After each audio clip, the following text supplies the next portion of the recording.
you mentioned in the beginning when you started talking about boys that you teach parents how to validate their children, their boys' emotions. So what are some practical ways that parents can do that? Actually, I'm going to use your advice. I remember one time on one of the shows, you said we need to be present. Right, When we are present as parents, we're going to know what's going on with our kids.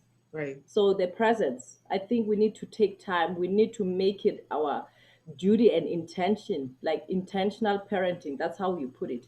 Being intentional in our parenting, we're right, gonna be able to see if there's any change in our child. And of course, there's that. Sometimes, when they're going through teenage stage, puberty, they tend to withdraw. Sometimes they are trying to find themselves, right? right, So you could easily miss depression in kids. And I mean, sometimes a child could come across as uncooperative or cheeky, and maybe he's crying for help.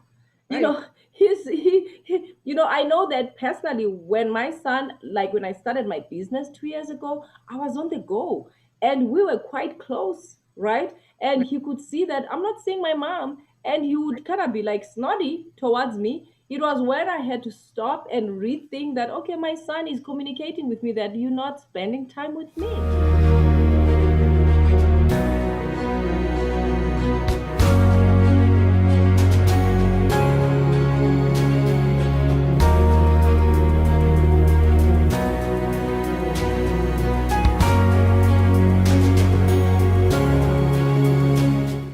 So hello everyone, welcome back to Brain Power TV with Dr. Echo. I have an amazing guest today, my friend Dr. Unati. She's amazing. She's a physician and a men's health coach. So Dr. Unati, would you like to tell us how you got to where you are doing this amazing work? Thank you so much, Dr. H. Congratulations, by the way, for this Thank you. show. You have created such a beautiful space for people, for parents, for us to share our ideas here. Yes, basically, I'm a family physician in Canada. I've been a doctor for 15 years, going 16. Time flies. Wow. Um, I'm a men's health coach, child self esteem, and transformational life coach. And like you said, I focus on men and boy children. So we can talk more about that. I also have a solo private practice in family medicine and basically do other things outside my practice. I'm a keynote speaker. I am a motivational speaker. I coach. I do all these fun things basically. Right. So amazing. So can you tell us more about your program that you have for boys or for men? Rather, how did Right. you Yes. decide to go into men's health? I know, right? You know what? Actually, it started last year, when COVID-19 hit. I noticed even my staff at work, they were saying, Doc, have you noticed we're getting a lot of calls from men who are struggling? Right, Men were calling in for referrals. They wanted mental health support, substance abuse rehabs. So it became a pattern. So right, I felt, wow, these people need more than just talking to them right in the four walled space. So I right. created I created a course called Men Get Depressed Too, where basically I take a deep dive and just talk about childhood trauma and, of course, other causes of depression. But I kind of took the psychosocial route to show Right, men that, usually it's the repressed, childhood trauma, really, or just in general, repressed emotions, suppressed right. emotions that could at some point lead to depression. So that's going well. And then I also started a show. You were part of that in the beginning. Thank you so much. Oh, You wow. came in and Pleasure. shared your beautiful knowledge there. So yeah, basically I also have a weekly show with men, but now we have changed to every 2 weeks, Okay. where I sit with a global community of men, and now they are coming with their spouses, which is Oh, fun. nice. This is good. Yes, Wonderful. Yeah, because whatever can help daddy will definitely help mommy and help the children, right? exactly. Right. Wow. So I know that this show is for kids and parents, but I think it's important for us to recognize the how important the mental health for our boys and our dads are, or our adult men are, because I mean they're part of the society, right? And we're not where I mean we need each other, basically. Females and males, we need each other. And Absolutely. um so what are some major areas you focus on when you're talking to either boys or men? Right, yes. You know what? Actually, it's interesting you mentioning the boys too, because lately as I've been just focusing on men, but really it starts in childhood. Yes, So I've been talking a lot to parents how we raise our boy, because I mean, even myself, I'm a mom to a boy child. For right, me, it's important that my son's emotions are validated. right, I need to recognize when he's hurting physically and also emotionally. I need to recognize that. So that's basically my key thing of recognizing boy children's emotions and validating them and not jumping and repressing them and making him feel less of his sister. So that's my fundamental. Basically, we I work with parents there because for the longest time, Dr. H, I mean, cross culturally, boys and men have been given this stoic uh, way of living, really, to be right, strong, to show up, and that's basically how our societies were designed, and it's happening, man. So right, that's basically where I come, like the childhood approach, and just nourishing them. As mothers, we are given this maternal energy to nourish, kids, to nourish boys the same way we nourish our girl children. So right, that's basically how I do it. And of course, for older men who are struggling, again, they share stories of their childhood. A lot of men who are struggling with depression outside the medical conditions that could right, lead to depression. right, These men have very live 6-year-old boys inside themselves who are right. hurting, who are who are hungry for love. Yes, Some boy children, men today, they were never really showed love. They were never really nurtured, you know. So those are the things that I go to, those childhood stories. That's where I start. right, Because to be honest, today when we see people that struggle with narcissism or abuse, gender-based violence, or people who are struggling with substance abuse or right. who are struggling with PTSD, you find that there was some trauma that happened in their childhood. So we go back to those stories. Absolutely. So what are some tips that you have for parents? You mentioned in the beginning when you started talking about boys that you teach parents how to validate their children, their boys' emotions. So what are some practical ways that parents can do that? Actually, I'm going to use your advice. I remember one time on one of the shows, you said we need to be present. Right, When we are present as parents, we're going to know what's going on with our kids. right, So the presence, I think we need to take time. We need to make it our duty and intention, like intentional parenting. That's how you put it. Being intentional in our parenting, we're gonna right, be able to see if there's any change in our child. And of course, there's that. Sometimes, when they're going through teenage stage, puberty, they tend to withdraw. Sometimes they are trying to find themselves, right? right, So you could easily miss depression in kids. And I mean, sometimes a child could come across as uncooperative or cheeky, and maybe he's crying for help. You right, know, I know that personally when my son, like when I started my business 2 years ago, I was on the go and we were quite close, right? And right, he could see that I'm not seeing my mom and he would kind of be like snotty towards me. It was when I had to stop and rethink that, okay, my son is communicating with me that you're not spending time with me, right. right? So sometimes they come across as they are snotty, they are kind of like uncooperative, or they kind of like their behavior is changed. So you need to stop and think, why is my child different? So So the that question is behavior is a cry for help sometimes. right. So the question is not why are they doing, the question is not what's wrong with them, right? Why Yes. are they so rude? The question is why.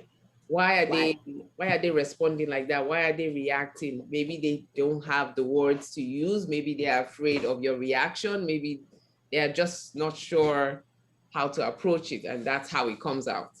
So Yes. instead of, and it's so easy, I'll talk for myself. I mean, it's so easy. I have a 12-year-old. It's so easy for me to react.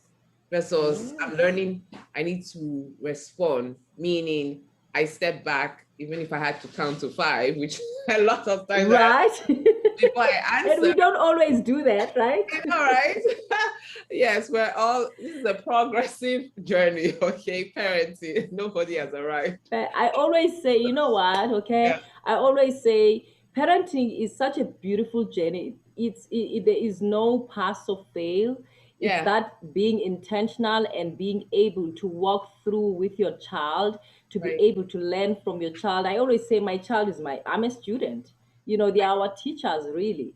So if we take it that way, and also I'm trying to teach myself to be more of a coach. Yes, I'm a parent, but once I come with that approach of I'm here to guide you, I'm here to pour into you, right? Because Right. these humans, they might be little people, but they also come with their guidance, they come with their own intelligence. We need to approach it in such a manner that we are here to guide. I'm not here to mold you the way I want. Right. You were just given Don't to work. me to guide you, right? Right. Right. That definitely doesn't work. I'm So, telling you, the dictatorship doesn't work. That's oh, why today we have narcissistic people because they were controlled, some of them, by their parents. right. I mean, we can't run away from the fact that parents did what they knew best, and in that process, they injured a lot of their kids. Yes. So people are like, I'm not going to be bullied. And Yep. unfortunately, there could be bullies out there. We see this even in the workplace, right? People who were bullied or who had quite a traumatic childhood, they Yes. And then become they need really to take it out broken on you adults, next. right? All And then right. you become their target. So we need to start it at that young age to nurture them, to hear them. I think that's where I'm at. I'm trying even in my own parenting to try to listen to my kids, to hear them, Yes. their perspective. Yes, and something I recently started is taking each of my kids. I have three kids, so taking each of them out to do something they want to do. No phones, no pagers. Put them all aside, and just spending that one-on-one time with them. I find that when I've done that, it like forges such a great connection, even if it's for 5 minutes. Yes, Just the fact that yes, I told them it's their time, they're like, "Oh my yes, goodness." And they're so yes. excited. So no matter how big they are, even my 12-year-old is so excited to hang out with me I know. because I was Yes. doing something that she liked and I took her to a place she liked and it didn't break the bank, but the fact that it speaks to them that you take the time and they see themselves as valuable now and that Yes. you're interested in what they think and how they feel, even though sometimes you want Exactly. to And like, it's important for their self-esteem. oh, That's yeah, because you are absolutely saying you are hearing them. I'm here for right, you. I'm here. That's how we build the connection and also the trust. You right, know, Recently I wanted to share with this with you. I was listening to I think it's a social worker who deals with kids.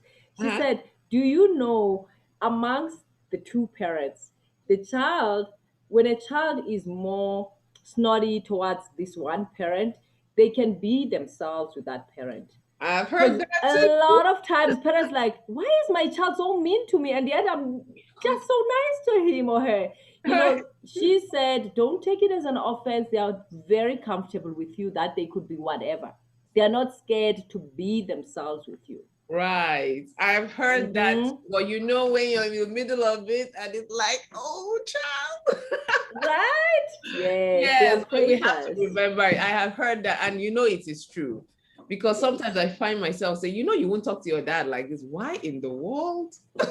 Why would you do that to me? Yes. So Uh, somehow it gave me some level of comfort. Right? Yes. Yes. right. So, wow, that's so amazing. So, what do you tell the dads? How do you tell the dads to what advice do you give the dads to help them become vulnerable with themselves?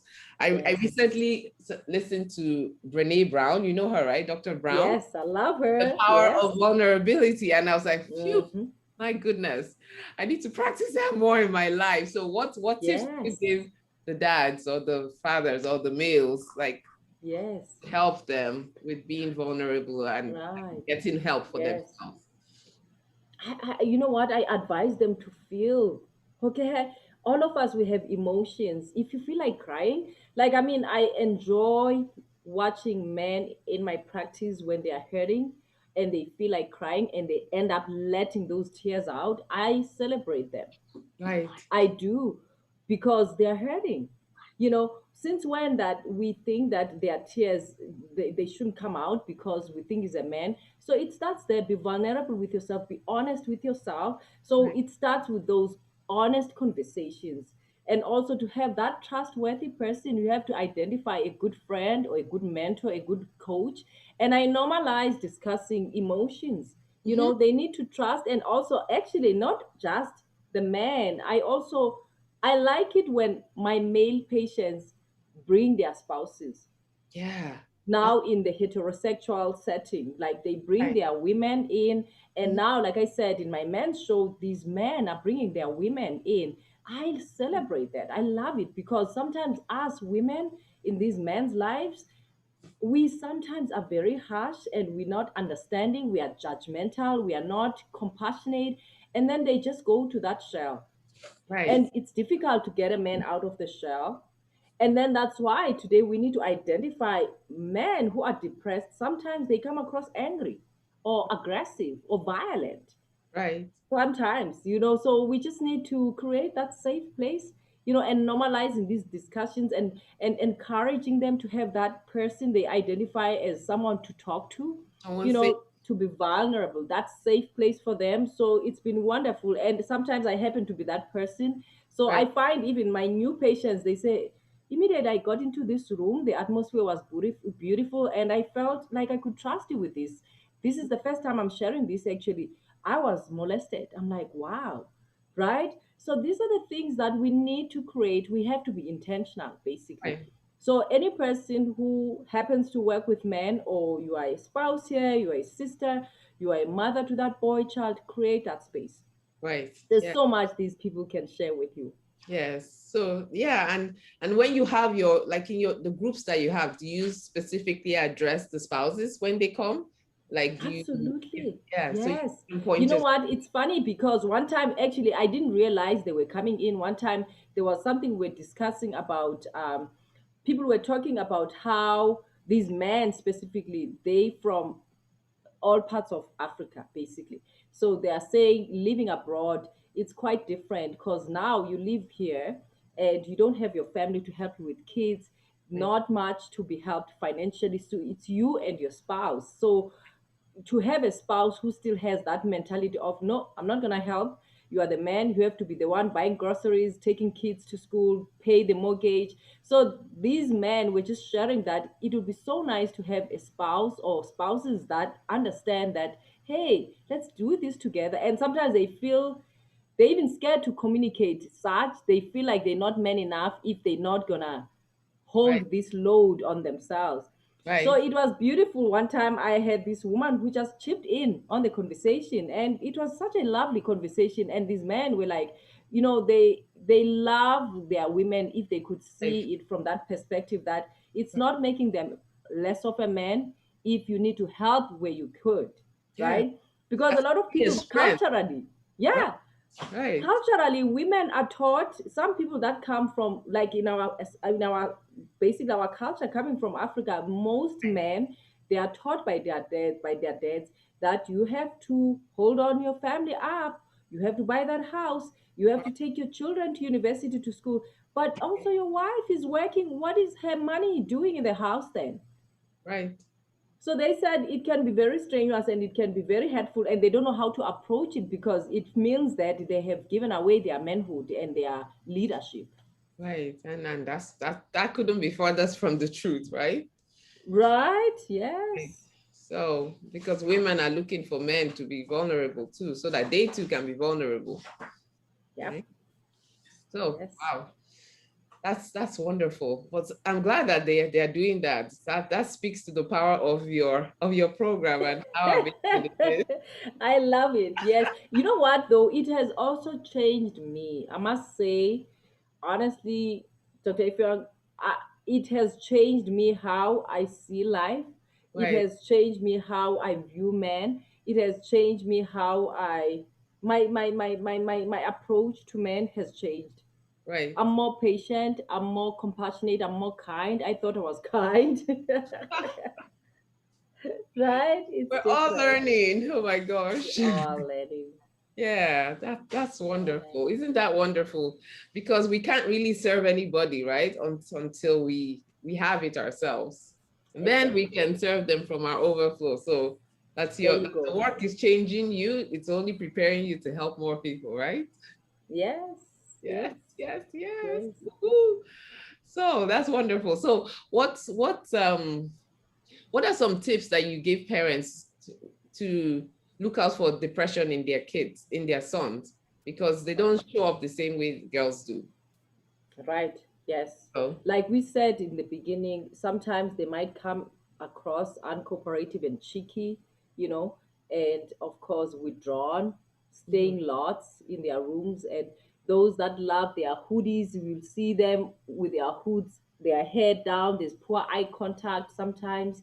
And of course, they even the performance at school, right, right? The teachers maybe start saying that your child, his grades, they have dropped, and just has no desire, he is not engaging. More especially if you have an out there child, suddenly you can quickly pick it up. If you have a sociable child, suddenly he's withdrawn, he right, doesn't want to play the sports he used to enjoy, right? And of course, that uncooperative behavior we talked about, sometimes they might come across as mean to you, and they are communicating that, and just being, not wanting to eat. They tell you that they are not sleeping well, right? They sleep. tell you that That's they're not important. sleeping well. Sometimes you might notice your child is losing weight, you know, Right. or overeating. Because sometimes, let's talk about that Yeah, too, Dr. H, please because let's talk about sometimes, that some more. Yeah, go ahead. yes, because they sometimes eat, and sometimes there's bullying that's happening at school, so they could be stress eating, you Right, know. Or maybe if there's bullying, maybe your child is starting to obsess about weight, because even boys, they do tease each other about weight. So right. those are the things that I would say people should look out. And some of them, they even land in bad hands. They start getting into gangs. Mhm, You see your child's, maybe things are starting to disappear in the house, they start stealing. Maybe right, your child now has started to experiment with drugs, right? right. So maybe you just need to see that behavioral change, and it's best to start sitting down with your child and open that safe place and tell them how you could be of help, so that Right. they can get the help they need. Because right now, I'm pretty sure even in the States, I mean, our kids, they are exposed to cannabis. Oh you yeah. know there's cannabis, it's On, on recreational now, YouTube, like they'll be watching YouTube Kids and the ads. right? What's that doing there? So it's like, Exactly. You're right. So right. we're starting to see this thing. I'll never forget about this psychologist here is in the States, this lady who had her son who actually got in touch with someone on Snapchat. Our I know. kids, I saw that they are story. Oh my gosh. That was bad. scary. Dr. Lauren, yes, I think her name is Dr. Yeah. Lauren. This is a Yeah. woman who does amazing things in the world. She said, guys, I was in the house with my child. It's just Yeah. that computer. So also I would advise parents too, if there's a way, make sure that you know what your child is Googling. I mean, there's a Yes. lot of security apps now, there's Right. amazing security settings now to make Right. sure that your child doesn't get to predators. It's Right. true. Yeah. Yeah. Because It's true. honestly, they have access now to everything because we give them the phones and money. Correct. Also that parents need to be careful with how much money you give to your child, right? How much can he handle, Right. It's true. right? You're absolutely right. I mean, it's a great thing to set them up with the accounts, teach them how to deposit the money, but they don't have a way to Yes. withdraw that money unless I you love it. aware of it. And then Yes. being careful, because I was shocked to find out for Snapchat that people can Yeah. actually come into your account without you inviting them. So just random people just show up and Wow. it's like, Wow. yeah, I Yeah, remember I was no. reading that, and she said she had been making a comment to her friend shortly before that happened that, oh my gosh, isn't this amazing? At least her son is safe in her house and she knows he's here. And she had no idea he was ordering Yes. stuff online. Yes. Can you imagine? Because I thought about this woman. I was like, can you imagine your child? How do you stop your child going around your neighborhood? He's going out for a walk and meeting someone he met on Snapchat. So we constantly need to be present. That's what I would say. Yes. In our busy schedules, in our busy work, because some parents, they work 1 2 jobs. You need Right. to find ways of finding time to reconnect or connect with your child. Yes, yes. And put those Yeah. phones down. Just look them in the eye. Do the activities they want to do. That Yes. way they feel like mom and dad actually want to be in my space with me and they see Right. what I'm doing. So that definitely helps. Yes. Yeah. Yeah. Oof. Parenting, sis. Oh my gosh.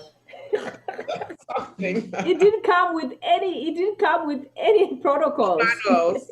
Yes. And not enough courses we can all go to.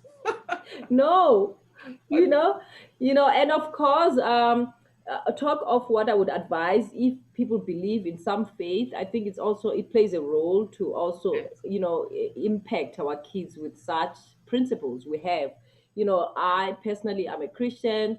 I right, pray my kids understand the faith we have, and our source is God. I think that's important to yes, also teach them to know that there is a God who will always protect them. right. So those are the things that I think it kind of nurtures their safety too. Yes. And it grounds them because they know It that they grounds have them. a foundation Yes. and so they feel less vulnerable and exposed. So they have more Yes. security, basically. Yeah. Exactly. Exactly. Yes. Yes. So, yay! So, how can people find out? Where can we find out about your amazing course and your amazing group? Thank you. So basically, people could actually get in touch with me on my website, Okay. like behind me, Dr. M Health Corner. Okay. The course is available there. Uh, yeah, basically, and I'm everywhere. The social media space. I'm on Facebook, same name, Dr. M Health Corner. I'm on YouTube. I'm also on Instagram. I'm also on LinkedIn.